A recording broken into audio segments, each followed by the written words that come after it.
Welcome to Upper Valley Haven. I'm joined by Nancy Griffin, the case manager here, and she has a very big job. Did you know that in 2014 alone, over 5,000 people worked with the Haven in just the case management program? That is huge. Nancy's here with a friend, Kate, who has a big role in this, and they're going to help explain to you why they're so important. Hi Nancy, how are you? I'm fine, thanks. How's Kate? She seems pretty well. That's good. You're the case management person here, and you've been doing this a long time. Over 30 years experience in the field, and you've come to the Haven, and you really deal with the personal aspect of what goes on here. Tell us a little bit about that.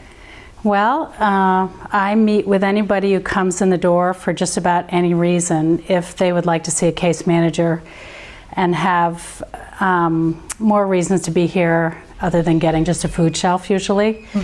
So I have people come to see me who are homeless. We have a process called an inquiry process where we interview people if they want to be considered to stay in either shelter.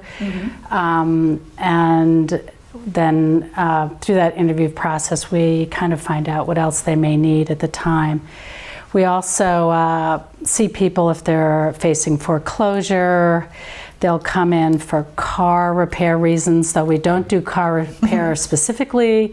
We'll try to fill in other gaps that may help them save money so they can get their car working again. We help a lot with housing searches. The housing market in the Upper Valley is very tight.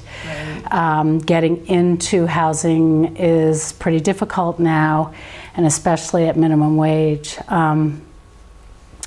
We're seeing some trends, I think, especially more so in the last couple of years, I think, where the margin is narrowing as to whether you can actually survive on minimum wage at all. Right. And a single parent can definitely not survive on minimum wage in Vermont with children. Even with some state assistance, it's not affordable. The cost of living is going up, and it's not just fuel, but that is affecting everything. Food costs, services costs. Right, we're all feeling it. I mean, and I'm seeing it narrow, so one small thing can really, create a disaster over time where slowly you start to lose, if your car breaks down, gets harder to go to work, you may not be able to transport your kids to daycare. We have public transportation in the Upper Valley, which is really great, but it doesn't cover all our hours or weekends. So you can see kind of a disaster unfolding. It's very easy to upset everything.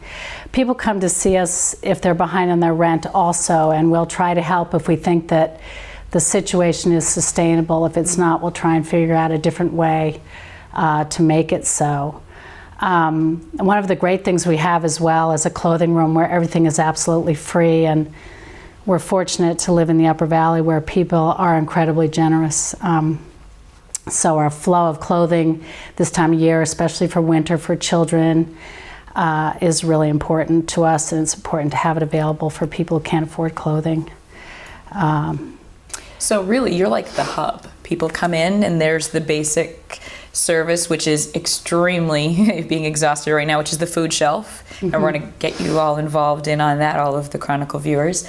The food and the assistance programs, but really you're the go-to person. So when someone has a question or an issue, you're the one helping coordinate them with the appropriate agency or assistance that they need. And I think that's important for people to realize, because with the dawn of the internet, a lot of people think, oh, I can try to search this on my own. And it's a maze of forms and qualifications, but you personally help them through that process to get them into the right place. That's right.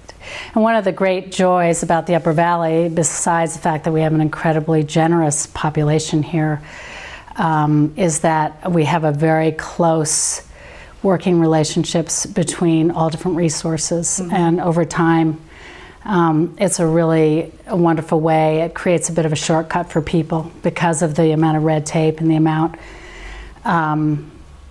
of frustration people experience. Everybody knows that there are phone menus for just about everywhere that you call now, and it can be really complex and the waits are too long. Often there's an urgent need for something, and to be able to call a direct line and say, I've got a person sitting here with this urgent need, and getting a response quickly is fantastic. I mean, Thank you very much. And thank you, Kate, for being so good. We didn't forget about you. Yes. As you can see, Nancy Griffin does a lot of work here in case management. And if you're struggling, or if you know someone who is struggling, Nancy's the one who's going to help you through that maze. And maybe you'll get to snuggle Kate a little bit too when you're in the office. I think she'll be up for a good pat or two. Again, we're here at the Upper Valley Haven. Please help out in any way that you can.